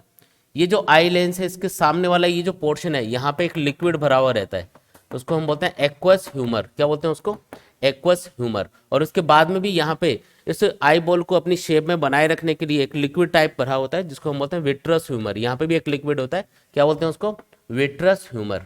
फिर ये जो बैक पोर्शन है आई का इसको हम बोलते हैं रेटिना। क्या बोलते हैं इसको, ये वाला जो पोर्शन है इसको हम बोलेंगे रेटिना, और ये एक स्क्रीन की तरह काम करेगा। इस पे कुछ रिसेप्टर लगे होते हैं जिनको हम बोलते हैं कोन्स और रोड्स, जो कि ऑब्जेक्ट के कलर को, मतलब कोई भी ऑब्जेक्ट हो वो कौन से कलर का है और उसकी आने वाले लाइट की इंटेंसिटी कितनी है, इसको आइडेंटिफाई करते हैं। तो यहाँ पे इस पूरे स्क्रीन के ऊपर छोटे छोटे क्या लगे होते हैं, रिसेप्टर लगे होते हैं, जिनको क्या बोला जाता है, कॉन्स और रोड्स, ये बोला जाता है। और उसके बाद में वहां से सिग्नल को मतलब जब उन कॉन्स और रोड्स के ऊपर लाइट गिरती है ना, तो वो एक्टिवेट हो जाता है और उससे क्या होगा, जो लाइट एनर्जी है उसको वो इलेक्ट्रिकल सिग्नल में कन्वर्ट करके ब्रेन तक भेजेंगे। और ब्रेन तक सिग्नल को ले जाने का काम कौन करेंगे, ऑप्टिक नर्व। तो ये जो रेटिना है इससे पतले पतले फाइबर टाइप से जुड़े होते हैं जो कि ब्रेन तक जा रहे होते हैं। इनको हम क्या बोलते हैं, ऑप्टिक नर्व बोलते हैं। ये मैं जो अभी ड्रॉ कर रहा हूँ ये क्या चीज़ है, ये है ऑप्टिक नर्व।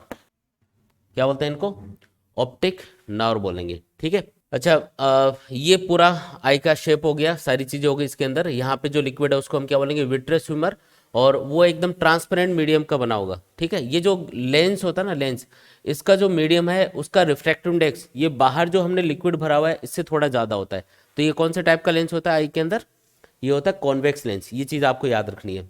अच्छा, एक चीज़ और याद रखनी है कि जो नॉर्मल या हेल्दी पर्सन होता है, नॉर्मल या हेल्दी पर्सन है, उसकी जो आईज है उसके सामने अगर ऑब्जेक्ट को रखा जाए तो कितने डिस्टेंस पे हम ऑब्जेक्ट को रखें कि हमको सबसे क्लियर दिखाई दे वो, तो वो डिस्टेंस होती है 25 सेंटीमीटर।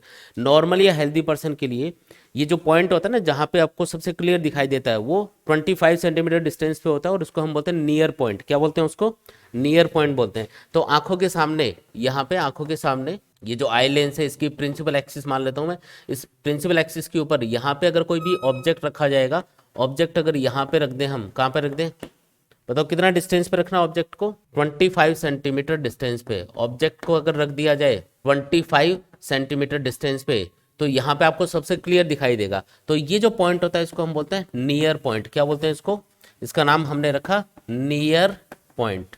तो नॉर्मल या हेल्दी पर्सन के लिए नियर पॉइंट कहाँ पे होगा, 25 सेंटीमीटर डिस्टेंस पे होगा, ठीक है। 25 सेंटीमीटर से अगर कम डिस्टेंस पे आप देखोगे ना किसी ऑब्जेक्ट को तो आपको ब्लर दिखाई देगा, जिसकी आंखें बिल्कुल सही है उसको भी साफ नहीं दिखाई देता। सबसे क्लियर कहाँ दिखता है, 25 सेंटीमीटर से या उससे आगे। अच्छा, जो नॉर्मली या हेल्दी पर्सन है वो कहाँ तक देख सकता है, तो इनफाइनाइट तक हम देख सकते हैं चीज़ों को भी, हम स्टार्स को देख सकते हैं जो कि इनफाइनाइट डिस्टेंस पे ही होते हैं, एक तरह से हजारों किलोमीटर लाखों किलोमीटर दूर होते हैं। तो इसका मतलब हमारी देखने की जो रेंज होती है ना, रेंज, वो कहाँ तक होती है, अप टू इनफाइनाइट होती है। और इनफाइनाइट पे हम एक पॉइंट एज्यूम कर लेते हैं कि हम इनफाइनाइट तक देख सकते हैं, उस पॉइंट को हम बोलते हैं फार पॉइंट। क्या बोलते हैं उसको, फार पॉइंट। तो नॉर्मल या जो हेल्दी पर्सन है उसके लिए फार पॉइंट कहाँ पे होगा, फार पॉइंट होगा इनफाइनाइट के ऊपर, और नियर पॉइंट कहाँ पे होगा, तो आई के सामने 25 सेंटीमीटर डिस्टेंस पे। तो ये चीज़ आपको खास तौर पे याद रखनी है। स्ट्रक्चर वगैरह आपको नहीं पूछी जाती, लेकिन आपको ये जरूर पूछेंगे, या आपको ये चीज़ पता होनी चाहिए कि आंखों के सामने कितना डिस्टेंस पे हम ऑब्जेक्ट को रखें ताकि सबसे क्लियर आपको दिखाई दे, 25 सेंटीमीटर डिस्टेंस पे। अच्छा, इस 25 सेंटीमीटर डिस्टेंस को हम कैलकुलेशंस के अंदर स्मॉल डी से रिप्रेजेंट करेंगे। और ये जो 25 सेंटीमीटर डिस्टेंस है इसका एक नाम भी होता है, उसको हम बोलते हैं list distance of distinct vision. क्या बोलते हैं उसको, list distance of distinct vision, मतलब क्लियरली देखने की मिनिमम डिस्टेंस। लिस्ट यानी minimum, list distance of distinct vision 25 centimetre distance होती है ये। और फार पॉइंट कहाँ पे होगा, नॉर्मल या हेल्दी पर्सन के लिए इनफाइनाइट पे। अब जैसे मान लो किसी की आंखों में डिफेक्ट है कोई भी, उसको पास की चीज़ें साफ नहीं दिख रही, तो पास मतलब 25 सेंटीमीटर के ऊपर अगर किसी भी ऑब्जेक्ट को रखा जाएगा तो वो उसको साफ नहीं दिख रहा, उसको थोड़ा आगे से दिखना स्टार्ट होगा, थोड़ा सा आगे से साफ दिखेगा। इसका मतलब उसका जो नियर पॉइंट है वो थोड़ा आगे खिसक गया। या किसी को दूर की चीजें साफ नहीं दिख रही, इसका मतलब उसका फार पॉइंट पास आ गया। नॉर्मली हेल्दी पर्सन के लिए इनफाइनाइट तक साफ दिखना चाहिए था, लेकिन जिसको कोई डिफेक्ट हो गया आंखों के अंदर और उसको दूर की चीजें साफ नहीं दिख रही, इसका मतलब उसका फार पॉइंट पास में आ गया। तो नियर पॉइंट तो डिफेक्टेड आई के लिए क्या होगा, थोड़ा सा आगे खिसक जाएगा, और जो फार पॉइंट है वो हमेशा थोड़ा सा पास आ जाएगा, जिसकी वजह से डिफेक्ट क्रिएट होंगे। अब कौन कौन से डिफेक्ट होते हैं, कैसे उनका करेक्शन करना है, ये आपको समझना है। तो अब मैं आपको जो डिफेक्ट्स बताऊंगा जो कि विजन के अंदर या देखने के अंदर हो सकते हैं आंखों के अंदर, वो मेनली 4 टाइप के डिफेक्ट होते हैं। तो चारों टाइप के डिफेक्ट आपको अच्छे से याद करने हैं। आपको क्या क्या पूछा जा सकता है उसमें, कि डिफेक्ट होने का रीजन क्या है और उसका करेक्शन कैसे करेंगे। 2 चीज़ें मेनली पूछी जाती हैं कि जो डिफेक्ट है वो किस वजह से हुआ, क्या उसका रीजन है, और दूसरा आपको पूछा जा सकता है कि उसका करेक्शन किस तरीके से किया जाएगा। तो पहला जो डिफेक्ट हम लोग स्टडी करेंगे वो है मायोपिया, या इसको शॉर्ट साइटेडनेस भी बोलते हैं। क्या बोलते हैं इसको, शॉर्ट साइटेडनेस, ठीक है। शॉर्ट साइटेडनेस या फिर मायोपिया, दो नाम होते हैं इसके। इसमें क्या होगा, जो डिफेक्टेड आई होगी उसको पास की चीज़ें क्लियर दिखेंगी लेकिन दूर की चीज़ें क्लियर नहीं दिखेंगी। दूर कहाँ तक देखना होता है हमको, इनफाइनाइट तक, ठीक है। अच्छा तो मैं सबसे पहले तो एक नॉर्मल या हेल्दी पर्सन की आई ड्रॉ कर रहा हूँ। ये सपोज करो आई लेंस है, ये आई बॉल है और ये आई लेंस की प्रिंसिपल एक्सिस है। अगर नॉर्मली या हेल्दी पर्सन की बात की जाए तो उसके लिए जो ऑब्जेक्ट अगर इनफाइनाइट पे रखा जाएगा तो उसको क्लियर दिखेगा वो। मतलब इसके लिए मैं ऑब्जेक्ट को इनफाइनाइट पे रख देता हूँ। सपोज करो इनफाइनाइट पे जब भी आप ऑब्जेक्ट को रखोगे तो उससे आने वाली लाइट रेज हम प्रिंसिपल एक्सिस के पैरेलल और आपस में भी पैरेलल एज्यूम करते हैं, ठीक है। और ये लाइट रेज कहाँ पे कन्वर्ज होंगी, प्रॉपरली रेटिना के ऊपर कन्वर्ज हो रही होंगी। तो ये पर्सन प्रॉपरली एक क्लियर और शार्प इमेज उस ऑब्जेक्ट की देख पाएगा, इसको कोई दिक्कत नहीं है। लेकिन जिसको ये डिफेक्ट होगा मायोपिया, उसके साथ क्या होगा, उसकी आइज के ऊपर भी ये जो लाइट रेज हैं ये प्रिंसिपल एक्सिस के पैरेलल आ रही होंगी इस तरीके से। अब एक चीज सोच के बताओ, पहले तो डिफेक्ट हम बाद में क्या डिस्कस करेंगे। एक चीज सोच के बताओ, अगर ऑब्जेक्ट दूर होता है तो जो आई लेंस होगा, आई लेंस को उन लाइट रेज को जो कि आंखों के ऊपर इंसिडेंट होंगी उनको रेटिना पे फोकस करने के लिए कम बैंड करना पड़ेगा या ज़्यादा बैंड करना पड़ेगा। अगर मैं ऑब्जेक्ट को पास में रखता हूँ, एक तो तब बैंड करना पड़े लाइट रेज को, है ना, रेटिना पे फोकस करने के लिए, और एक मैं ऑब्जेक्ट को दूर रखूँ। जैसे सपोज करो ये हमारी आई है, ये आई लेंस है। अब सोच के बताना, अगर मैं ऑब्जेक्ट को यहाँ पे रख दूँ ओ पॉइंट के ऊपर, है ना, O1 पॉइंट मान लेते हैं, यहाँ पे ऑब्जेक्ट को रखा, तो यहाँ से जो लाइट रेज आई के ऊपर इंसिडेंट होंगी इस तरीके से, उनको रेटिना पे फोकस करना आई लेंस को, तो वो इस तरीके से फोकस करेगा और कितने एंगल से इनको बैंड करेगा, ये एंगल है सपोज करो θ1। लेकिन अगर मैं ऑब्जेक्ट को थोड़ा दूर रख दूं, इससे दूर रख दिया ऑब्जेक्ट को, मान लो यहाँ पे रखा O2 पॉइंट के ऊपर, तो अब जो लाइट रेज आई के ऊपर इंसिडेंट होंगी अगर उनको रेटिना के ऊपर फोकस करना है उसी तरीके से जैसे पहले कर रहा था, प्रॉपरली फोकस करना है, तो अब जो इनको बैंड करना पड़ेगा आई लेंस को, वो पहले से ज़्यादा बैंड करना पड़ेगा या कम, ये आपको समझ में आएगा। पहले से अब कम बैंड करना पड़ेगा। इसका मतलब आई लेंस की जो पावर है वो अलग अलग टाइम पे अलग अलग होनी चाहिए। अगर ऑब्जेक्ट पास में है तो आई लेंस की पावर ज़्यादा होनी चाहिए ताकि वो लाइट रेज को ज़्यादा बैंड करके रेटिना पे प्रॉपरली फोकस कर पाए। और अगर ऑब्जेक्ट दूर है तो आई लेंस की पावर क्या होनी चाहिए, कम। अच्छा, ये कम और ज़्यादा पावर करने का काम कौन करेगा, सिलेरी मसल्स। सिलेरी मसल्स क्या करती हैं, अगर लेंस को कंप्रेस कर देंगी, चारों तरफ से ऐसे दबा देंगी, तो वो क्या होगा, बीच में से मोटा हो जाएगा, और मोटे लेंस की पावर ज़्यादा होती है तो उसकी पावर बढ़ जाती है। और अगर सिलेरी मसल्स उसको स्ट्रेच कर देंगी, खींच देंगी, तो बीच में से पतला हो जाएगा, चपटा हो जाएगा, और उससे क्या होगा, उससे उसकी पावर डिक्रीज हो जाएगी। तो अगर मैं ऑब्जेक्ट को और दूर रखूंगा तो लाइट रेज को और कम बैंड करना पड़ेगा। मतलब अगर मैं इनफाइनाइट पे रख दूं ऑब्जेक्ट को तो वो लाइट रेज प्रिंसिपल एक्सिस के पैरेलल आ रही होंगी और रेटिना पे फोकस करने के लिए आई लेंस को उनको सबसे कम बैंड करना पड़ेगा। तो एक चीज़ ये समझ में आई कि जब भी ऑब्जेक्ट दूर होता है तो उस टाइम पे आई लेंस की पावर कम होनी चाहिए, क्योंकि उस टाइम पे लाइट रेज को कम बैंड करने की ज़रूरत है। लेकिन डिफेक्ट क्या होगा, जिसको ये डिफेक्ट होगा ना मायोपिया, उसका आई लेंस लाइट रेज को ज़्यादा बैंड कर रहा होगा। क्यों, क्योंकि जो सिलेरी मसल्स है वो प्रॉपरली लेंस को स्ट्रेच नहीं कर पा रही है। अगर वो उसको स्ट्रेच कर देती तो लेंस पतला हो जाता, उसकी पावर कम हो जाती और जो लाइट रेज है वो कम बैंड होती। लेकिन जिसको ये डिफेक्ट है उसके साथ क्या हुआ, उसकी जो सिलेरी मसल्स है वो एक तरह से प्रॉपरली लेंस को स्ट्रेच नहीं कर पा रही है, जिससे लेंस पतला नहीं हुआ, उसकी पावर कम नहीं हुई, पावर ज़्यादा रहेगी। और पावर ज़्यादा रहेगी तो इसका मतलब ये है कि जो लाइट रेज हैं वो ज़्यादा मुड़ेंगी प्रिंसिपल एक्सिस की तरफ, और ज़्यादा मुड़ेंगी तो वो पहले ही यहाँ पे रेटिना से पहले ही कन्वर्ज हो जाएंगी। और उसके बाद में जब ये आगे पास होंगी तो जिनको एक पॉइंट के ऊपर पहुंचना था वो इतने बड़े एरिया के ऊपर पहुंचेंगी। तो इससे क्या होगा, इमेज तो आपको दिखाई देगी लेकिन वो ब्लर इमेज होगी, थोड़ी सी धुंधली इमेज दिखाई देगी आपको। ये चीज़ समझ में आई ना। अगर ये लाइट रेज प्रॉपरली इसकी तरह रेटिना पे फोकस होती तो हमको क्लियर इमेज दिखाई देती। अब ये बताओ कि इसका जो फार पॉइंट है, ये जो भी पर्सन है जिसको डिफेक्ट है, उसका फार पॉइंट जो कि इनफाइनाइट पे होना चाहिए था नॉर्मल या हेल्दी पर्सन के लिए, वो क्या हो चुका होगा, पास आ चुका होगा। तो कितना डिस्टेंस पे आ गया, ये एज्यूम कर लेते हैं कि इसका जो फार पॉइंट है वो यहाँ पे आ गया, जो होना चाहिए था इनफाइनाइट पे, लेकिन डिफेक्ट की वजह से इसका फार पॉइंट पास आ चुका है। मान लो कि ये आई से एक्स डिस्टेंस पे आ गया। इसका मतलब क्या है कि इसको एक्स डिस्टेंस तक तो साफ दिखता है, लेकिन एक्स डिस्टेंस से आगे अगर ये किसी चीज को देखता है तो वो इसको ब्लर दिखाई देती है, धुंधली दिखेगी। तो आपको डिफेक्ट का रीजन पता चला क्या, दो रीजन है इसमें। पहला रीजन है कि जो आई लेंस है वो प्रॉपरली काम नहीं कर रहा, सिलेरी मसल्स आई लेंस को प्रॉपरली स्ट्रेच नहीं कर पा रही, जिससे उसकी पावर कम नहीं हुई, और पावर कम नहीं होने की वजह से जो लाइट रेज है वो ज़्यादा बेंड हो रही है और रेटिना से पहले ही कन्वर्ज हो रही है। दूसरा रीज़न ये हो सकता है, दोनों रीज़न भी एक साथ हो सकते हैं और एक एक करके भी रीज़न हो सकते हैं। पहला रीज़न तो ये लेंस वाला था, और दूसरा रीज़न ये है कि जो आई बॉल का साइज है वो हो सकता है नॉर्मल से बड़ा हो। किसी की आंखें थोड़ी नॉर्मल जो साइज होती है आंखों का उससे थोड़ी सी बड़ी साइज की हो, और अगर नॉर्मल साइज से बड़ी आंखें होंगी, थोड़ी सी अगर साइज बड़ी होगी तो रेटिना थोड़ा सा पीछे रहेगा। उस कंडीशन में मान लो आई लेंस तो प्रॉपरली काम कर रहा है, लेकिन लाइट रेज प्रॉपरली रेटिना पे कन्वर्ज नहीं हो पाएंगी, तो ये भी एक रीजन हो सकता है। तो दो रीजन आपको याद रखने हैं। करेक्शन कैसे करोगे? तो सिंपल है एकदम करेक्शन करना।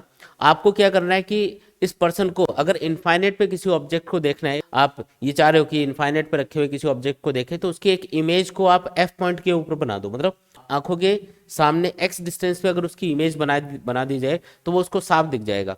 तो इनफाइनाइट पे आपको ऑब्जेक्ट को रखना है, यानी ऑब्जेक्ट तो इनफाइनाइट पे रहेगा, वो इसको कैसे दिखेगा, उसकी एक इमेज को हम एफ पॉइंट के ऊपर बना देंगे जिससे इसको क्लियर दिख जाएगा। अब इसको एफ पॉइंट पे जो चीज़ होती है, जो ऑब्जेक्ट होता है, वो तो साफ दिखता ही है। तो हमको सिंपली क्या करना है, इनफाइनाइट पे रखे हुए ऑब्जेक्ट की इमेज को एफ पॉइंट के ऊपर फॉर्म करना है। ठीक है, तो अभी इसका करेक्शन करना है। देखो करेक्शन करने के लिए क्या करना है, आपको इनफाइनाइट पे जो ऑब्जेक्ट होगा उसकी इमेज को एफ पॉइंट के ऊपर बनाना है। तो कैसे बनाएंगे? तो इसके लिए हम एक कॉनकेव लेंस यूज करेंगे।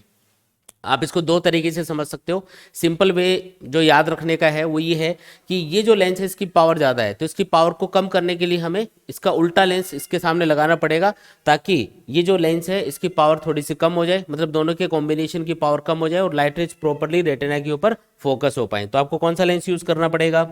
आपको यूज़ करना पड़ेगा कॉनकेव लेंस। ये मैंने कॉनकेव लेंस यूज़ किया, तो ये क्या करेगा, लाइट रेज को थोड़ा सा डाइवर्स कर देगा। जो इसके ऊपर लाइट रेज इंसिडेंट हो रही है, यह क्या क्या करेगा, उनको डाइवर्स कर देगा। और डाइवर्स होकर जब ये लाइट रेज इस आई लेंस के ऊपर पहुंचेंगी, तो आई लेंस इनको जब कन्वर्ज करेगा तो ये प्रॉपरली अब रेटिना पे कन्वर्ज हो जाएंगी।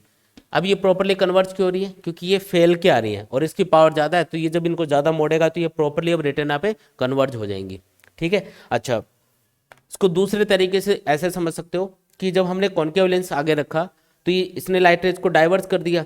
अब ये आगे तो कहीं मिलेंगे नहीं, तो इनको बैक ट्रेस करो। बैक ट्रेस करने पे ये किसी पॉइंट के ऊपर मिलती हुई अपीयर होती है, और वो पॉइंट होगा एफ पॉइंट। आपको जो लेंस यूज करना है कॉनकेव लेंस, वो इतनी फोकल लेंथ का यूज करना है कि जब इनफाइनाइट से उसके ऊपर लाइट रेज इंसिडेंट हो तो उसकी एक वर्चुअल इमेज वो कहाँ पे बना दे, एफ पॉइंट के ऊपर बना दे, मतलब एक्स डिस्टेंस के ऊपर बना दे। इससे क्या होगा, इस पर्सन को ये ऑब्जेक्ट क्लियर दिख जाएगा। जो इनफाइनाइट पे ऑब्जेक्ट है उसकी एक इमेज आपने एफ पॉइंट के ऊपर बना दी जिसको ये क्लियरली देख पाता है। तो कितनी फोकल लेंथ का लेंस हमको चाहिए होगा, तो इसको कैलकुलेट करने के लिए सिंपल तरीका है। हमने ऑब्जेक्ट को कहाँ रखा है, इनफाइनाइट पे रखा है। इमेज कहाँ पे बनाई जा रही है, एक्स डिस्टेंस के ऊपर। क्योंकि ऑब्जेक्ट और इमेज जब आप इनकी डिस्टेंस मेजर करने जाओगे तो इंसिडेंट रेज के अपोजिट चलना पड़ेगा, तो दोनों को ही हम नेगेटिव सिंबल के साथ में पुट करेंगे, v equal to minus X और u equal to minus infinite. तो लेंस फॉर्मूला यूज कर लो, लेंस फॉर्मूला यूज करके आप कैलकुलेट कर सकते हो कि कितनी फोकल लेंथ का लेंस हमको यूज करना पड़ेगा। 1/f equals to 1/v, v की जगह माइनस एक्स पुट करना है और u की जगह माइनस इन्फाइनाइट पुट करोगे तो प्लस बन जाएगा बीच में, और 1/इन्फाइनाइट क्या होगा, 0। तो f इक्वल्स टू क्या आएगा, माइनस एक्स। मतलब डिफेक्टेड आई का जो फार पॉइंट है वो जितना दूरी पे आ चुका है, आंखों के सामने जितना दूरी पे रहेगा उतनी ही फोकल लेंथ का हमको कॉनकेव लेंस यूज करना है। सिंपल सी बात ये है। ठीक है, जैसे आपको बोल दिया कि आपको 10 मीटर तक साफ दिखता है, उसके बाद में साफ नहीं दिखता, तो 10 मीटर फोकल लेंथ का हमको कॉनकेव लेंस यूज करना है। माइनस का सिंबल ये बता रहा है कि यहाँ पे कॉनकेव लेंस यूज करके करेक्शन किया जाएगा। ठीक है, ये पहला डिफेक्ट समझ में आएगा। अब इसका एकदम उल्टा डिफेक्ट होता है दूसरे वाला, जिसको हम बोलते हैं हाइपरमेट्रोपिया या फिर लॉन्ग साइटेडनेस। ठीक है, सेकंड जो डिफेक्ट है वो है हाइपरमेट्रोपिया या लॉन्ग साइटेडनेस। ये क्या डिफेक्ट होता है भाई? इसमें क्या होगा कि दूर की चीजें क्लियर दिखेंगी, पास की चीजें क्लियर नहीं दिखती। इसमें देखो नॉर्मल या हेल्दी पर्सन के लिए क्या होगा, जैसे ये नॉर्मल या हेल्दी पर्सन की आई है, इसके लिए अगर मैं 25 सेंटीमीटर डिस्टेंस पे ऑब्जेक्ट को रखूंगा, डी कितना होगा यहाँ पे 25 सेंटीमीटर, डी होगा list distance of distinct vision, जहां तक नॉर्मल या हेल्दी पर्सन को साफ दिखता है, जहां से मतलब साफ दिखना स्टार्ट होता है। और अगर इसके ऊपर आंखों के ऊपर अगर इस पॉइंट से, जिसको हम नियर पॉइंट भी बोलते हैं, अगर लाइट रेज इंसिडेंट करी जाए तो ये जो आई लेंस है प्रॉपरली इनको रेटिना पे फोकस कर देगा और उससे हमको एक क्लियर इमेज ऑब्जेक्ट की दिखाई देगी। लेकिन जिसको ये डिफेक्ट है, कौन सा वाला डिफेक्ट, हाइपरमेट्रोपिया, जिसको ये डिफेक्ट होगा उसके साथ क्या होगा भी, उसको भी पास में ही देखना है, पास में उसने ऑब्जेक्ट को रख दिया लेकिन उसको धुंधला दिखाई दे रहा है। वो क्यों दिखाई दे रहा है, क्योंकि पास में आपने ऑब्जेक्ट को रखा तो उसकी आंखों के ऊपर जब लाइट रे इंसिडेंट हुई, तो आपको पता है पास में जब किसी भी ऑब्जेक्ट को हमको देखना होता है तो आई लेंस की पावर उस टाइम पे ज़्यादा होनी चाहिए ताकि लाइट रेज ज़्यादा बैंड हो और प्रॉपरली रेटिना के ऊपर फोकस हो पाए। लेकिन जिसको ये डिफेक्ट है उसका लेंस प्रॉपरली काम नहीं करेगा, वो क्या करेगा, लाइट रेज को उतना बैंड नहीं कर पाएगा, उसकी पावर कम रहेगी। क्यों, क्योंकि सिलरी मसल्स प्रॉपरली लेंस को कंप्रेस नहीं कर पाएंगे, और प्रॉपरली अगर कंप्रेस नहीं कर पाएंगे तो क्या होगा, लेंस बीच में से मोटा नहीं होगा, और मोटा नहीं होगा तो उसकी पावर नहीं बढ़ेगी, और पावर नहीं बढ़ेगी तो क्या होगा, जो लाइट रेज हैं वो रेटिना पे फोकस होने की बजाय पीछे कहीं पे जाके फोकस हो रही होंगी। मतलब एक्चुअल में आप ये बोल सकते हो कि लाइट रेज उतनी बैंड नहीं हुई जितनी बैंड होनी चाहिए थी। अच्छा, इमेज क्या रेटिना के पीछे बनेगी क्या, तो बोलने में तो ऐसे बोलते हैं हम लोग, लेकिन एक्चुअल में इमेज तो भी रेटिना पे ही बनती है। ये लाइट रेज रेटिना को क्रॉस करके पीछे नहीं जाएंगी, ये तो ऐसे दिखाया है हमने, ये इनको डॉटेड लाइन से दिखा देते हैं। एक्चुअल में लाइट रेज इतने बड़े एरिया के ऊपर रेटिना के ऊपर इंसिडेंट होंगी, जबकि इनको एक पॉइंट पे आना चाहिए था ताकि क्लियर और शार्प इमेज बनती, जबकि ये इतने बड़े एरिया पे आ रही है तो इससे क्या होगा, ब्लर इमेज बनेगी, धुंधली इमेज बनेगी। तो उसका करेक्शन कैसे करें, तो एकदम उल्टा है। देखो मायोपिया में क्या किया था, मायोपिया में लेंस की पावर को हमको कम करना था तो हमने अपोजिट लेंस यूज किया था, और हाइपरमेट्रोपिया में क्या करना है, आई लेंस की पावर को बढ़ाना है, क्योंकि इसकी पावर कम है तो हमको सेम टाइप का लेंस इसके सामने यूज करना पड़ेगा। तो हम कौन सा लेंस यूज करेंगे, कॉन्वेक्स लेंस यूज करेंगे। तो आपने क्या किया, कॉन्वेक्स लेंस यूज किया और उससे क्या हुआ, दोनों के कॉम्बिनेशन की पावर बढ़ गई। अब देखो कुछ काम तो ये वाला जो लेंस हमने अलग से लगाया है ये कर देगा, जैसे ये कुछ लाइट रेज को बैंड कर देगा प्रिंसिपल एक्सिस की तरफ, और बाकी का काम कौन करेगा, आई लेंस कर लेगा। तो अब ये लाइट रेज प्रॉपरली रेटिना के ऊपर फोकस हो जाएंगे। तो ये काम कौन कर रहा है यहाँ पे, ये जो अलग से एक लेंस लगाया है ये कर रहा है, ये क्या कर रहा है, इसकी हेल्प कर रहा है एक तरह से लाइट रेज को प्रॉपरली रेटिना पे फोकस करने के लिए। ठीक है, समझ में आई ये बात। अच्छा, जिसको ये डिफेक्ट था उसका नियर पॉइंट थोड़ा आगे खिसक गया होगा भाई, ये जो लेंस आप यूज़ करोगे ये कितनी फोकल लेंथ का लेंस आपको यूज़ करना है, तो जिसको भी ये डिफेक्ट था कौन सा, हाइपरमेट्रोपिया, उसके लिए नियर पॉइंट थोड़ा सा आगे खिसक चुका था। मतलब उसको 25 सेंटीमीटर की बजाय हो सकता है कि 50 सेंटीमीटर या 1 मीटर पे साफ दिख रहा हो, तो मैं ये मान लेता हूँ कि इसका near point and dash point पे चला गया, जो कि आई से कितना डिस्टेंस पे है, एक्स डिस्टेंस पे है। तो हमको जो लेंस यूज करना है वो इस तरीके से या इस फोकल लेंथ का यूज करना है ताकि हम ऑब्जेक्ट को तो एंड पॉइंट पे ही रखें लेकिन उसकी इमेज कहाँ पे बन जाए, एंड डैश पे बन जाए, ताकि उसको क्लियरली देख पाए। भाई इस पर्सन को एंड डैश से या इससे आगे तो साफ दिखता है, तो क्या करो, ऑब्जेक्ट तो एंड पॉइंट पे रख दो लेकिन उसकी इमेज को एंड डैश पे बना दो तो उसको क्लियर दिख जाएगा। मतलब आप सिंपल ऐसा कर रहे हो कि इसको ऑब्जेक्ट की इमेज दिखा रहे हो, इसको ऑब्जेक्ट नहीं दिखता कभी भी, हमेशा इसको इमेज दिखेगी। ऑब्जेक्ट तो यहाँ रखा है, इसको दिखेगा ही नहीं, इसको दिखेगी इसकी इमेज जो कि यहाँ पे बन रही है। ठीक है, लेकिन इमेज भी वैसी होगी जैसा ऑब्जेक्ट है, तो इसको ऑब्जेक्ट एक तरह से ये लगेगा जैसे ऑब्जेक्ट को हम देख रहे हैं। तो कितनी फोकल लेंथ का लेंस हमको यूज करना पड़ेगा, तो इस लेंस से आपको इमेज कितना डिस्टेंस पे बनानी है, एक्स डिस्टेंस पे।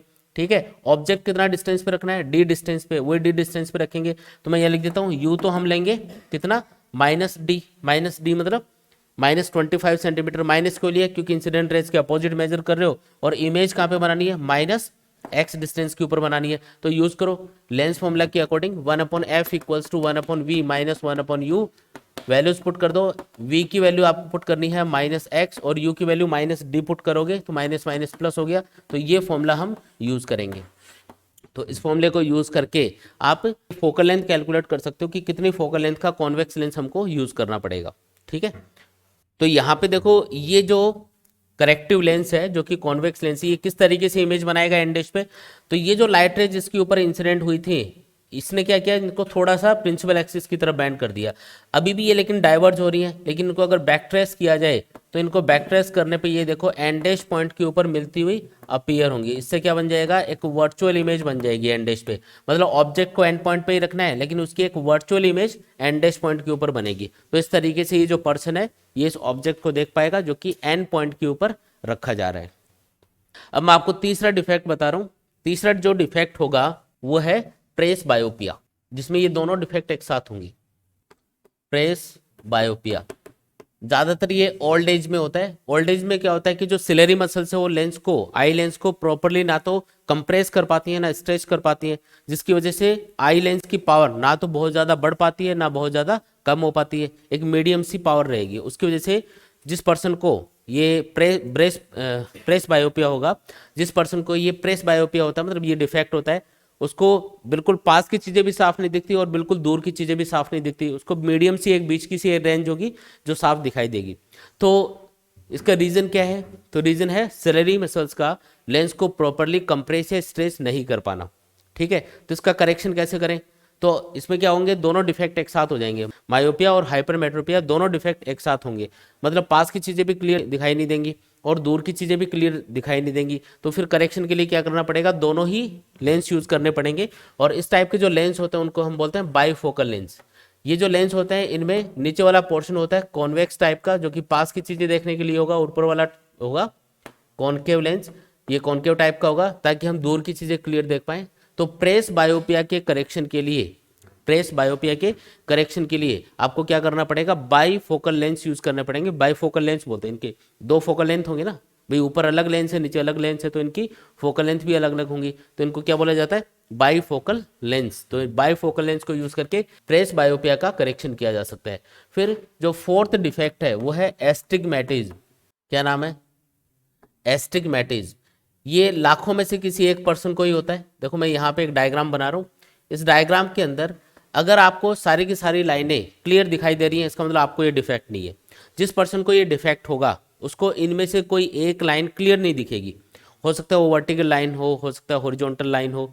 ये रेयर केस में ही किसी पर्सन को होता है। और इसका रीज़न क्या है? तो इस डिफेक्ट का रीज़न है कि जो हमारा कॉर्निया होता है वो यूनिफॉर्म थिकनेस का नहीं होता कई बार, जैसे ये है, अब ये यहाँ से मोटा है यहाँ से पतला है, तो ये यूनिफॉर्म थिकनेस का नहीं है, इसकी वजह से ये डिफेक्ट आ जाता है। और या फिर ये हो सकता है कि जो आई लेंस है पीछे, है ना, ये पीछे जो आई लेंस होता है ना, वो यूनिफॉर्म थिकनेस का नहीं हो, वो अजीब सा लेंस हो। ये देखो ऐसा बना दिया मैंने, तो ये जो लेंस है ये ऊपर से मोटा है नीचे से पतला है, अब यूनिफॉर्म थिकनेस का होना चाहिए था, तो इसकी वजह से ये क्या होगा, डिफेक्ट क्रिएट हो जाता है। अगर किसी भी पर्सन को ये डिफेक्ट है तो उसका रीज़न क्या होगा, जो कॉर्निया है वो यूनिफॉर्म थिकनेस का नहीं होगा, या फिर उसका जो आई लेंस होगा वो यूनिफॉर्म शेप का नहीं होगा, टेढ़ा मेढ़ा सा होगा, उसकी वजह से क्या होगा, ये डिफेक्ट क्रिएट हो जाएगा। तो इसका करेक्शन कैसे किया जाएगा? तो इसके लिए हम सिलेंड्रिकल लेंस यूज़ करते हैं, ऐसे लेंस यूज़ करते हैं जिनकी थिकनेस कम ज़्यादा होती है। किस टाइप के होते हैं वो? अब देखो ये वाला जो डिफेक्ट है वो इस वजह से क्रिएट हुआ क्योंकि कॉर्निया या लेंस ऊपर से मोटा था और नीचे से पतला है, तो हम इस टाइप का लेंस यूज़ करेंगे, इस टाइप का हम लेंस यूज़ करते हैं जो ऊपर से तो पतला हो और नीचे से मोटा हो, इस टाइप का सा लेंस यूज़ करना पड़ेगा। इनको हम बोलते हैं सिलेंड्रिकल लेंस, और ये इस थिकनेस को कंपनसेट करेंगे। थिकनेस कौन सी? यहाँ पे ये मोटा है तो हमने लेंस यहाँ ऊपर से पतला ले लिया, ये पतला है तो ये मोटा ले लिया, इससे क्या हुआ, ये जो थिकनेस है ये कंपनसेट हो गई, मतलब एक तरह से यूनिफॉर्म थिकनेस बन गई एक तरह से। अब जो भी ऑब्जेक्ट से लाइट रेज आ रही होंगी उनको एक यूनिफॉर्म थिकनेस मिलेगी आई के अंदर इंटर करते टाइम पे, क्योंकि ये अगर ऊपर से मोटा है तो ये पतला है, ये नीचे से पतला है तो ये मोटा है, तो इस वजह से ये कंपनसेट हो गया एक तरह से, समझ में आया ना। और इस वजह से क्या होगा, जो डिफेक्ट है वो दूर हो जाएगा। तो ये एक डिफेक्ट है जिसको हम बोलते हैं एस्टिग्मेटिज, और इसका करेक्शन कैसे होगा, सिलेंड्रिकल लेंस बोलते हैं इनको, सिलेंड्रिकल लेंस यूज करके आप इनका करेक्शन कर सकते हो मतलब। तो ये 4 टाइप के डिफेक्ट हैं जो आपको स्पेशली याद रखने हैं। कौन कौन से डिफेक्ट आपको ज़्यादा पूछे जाएंगे? तो पहले जो 2 डिफेक्ट हमने पढ़े थे वो आपको ज़्यादातर पूछे जाते हैं। पहले वाले जो 2 डिफेक्ट है ना वो अच्छे से याद कर लेना, वही ज़्यादा पूछे जाते हैं। ठीक, अब एक क्वेश्चन दे रखा है, देखो ये क्वेश्चन करते हैं। क्वेश्चन क्या है, देखो पेज नंबर 79 पे आपको एक क्वेश्चन दिया हुआ है। The far point of A myopic person is 80 centimetre in front of the I. What is the power of the lens required to enable him to see distinct object clearly? In what ways does the corrective lens help the above person? Does the lens magnify very distant object? Explain. देखो ये बोल रहा है एक person है जिसको myopia और उसका फार पॉइंट कहाँ पे चला गया, तो 80 सेंटीमीटर डिस्टेंस पे चला गया। तो x की वैल्यू 80 सेंटीमीटर, तो उसको कितनी पावर का लेंस यूज करना पड़ेगा? तो पहले फोकल लेंथ निकालो, फोकल लेंथ होगी -x। जो मायोपिक पर्सन होता है उसका फार पॉइंट जहाँ पे आ जाता है उतनी ही फोकल लेंथ का हमको कॉनकेव लेंस यूज करना होता है। तो फोकल लेंथ होगी -80 सेंटीमीटर, तो पावर कितनी हो जाएगी, तो पावर इक्वल्स टू 1/f होता है। f की वैल्यू क्या पुट करोगे, -0.8। -0.8 क्यों? क्योंकि मीटर में हमेशा वैल्यूज पुट करनी है जब भी आप लेंस की पावर कैलकुलेट करोगे, तो ये आएगा -1.25, मतलब आपको 1.25 डायोप्टर का कौन सा लेंस यूज करना है, कॉनकेव लेंस यूज करना है। चीज़ समझ में आई क्या? अब इसमें एक और चीज़ पूछी जा रही है कि जो करेक्टिव लेंस है वो उस पर्सन को दूर की चीज़ें देखने में कैसे हेल्प करेगा। जो मायोपिक पर्सन है उसको दूर की चीज़ें देखने में ये जो करेक्टिव लेंस है ये किस तरीके से हेल्प करेगा? क्या वो चीज़ों को बड़ा बड़ा करके दिखाएगा क्या उसको? तो ऐसा नहीं है, ऑब्जेक्ट उतने ही बड़े दिखाई देंगे जितने रियल में होंगे। बस ये क्या करेगा, करेक्टिव लेंस क्या करता है, जो इनफाइनाइट पे ऑब्जेक्ट्स होंगे उनकी इमेज को फार पॉइंट के ऊपर बना देगा। जहाँ पे इसका फार पॉइंट आ चुका है ना अभी, जैसे 80 सेंटीमीटर पे आ चुका होगा डिफेक्टेड आई का, तो इनफाइनाइट पे जो ऑब्जेक्ट होगा उसकी इमेज को ये 80 सेंटीमीटर के ऊपर बनाएगा। बस ये करेगा, बाकी ये नहीं कि उसको बड़ा करके दिखा दिया तो उसको क्लियर दिख रहा है, ऐसा नहीं है। तो ऑब्जेक्ट उसको उतने ही बड़े दिखेंगे जितने रियल में होंगे, बस उसकी इमेज क्लियर दिख जाएगी इसको, तो ये देख पाएगा उनको। ठीक है।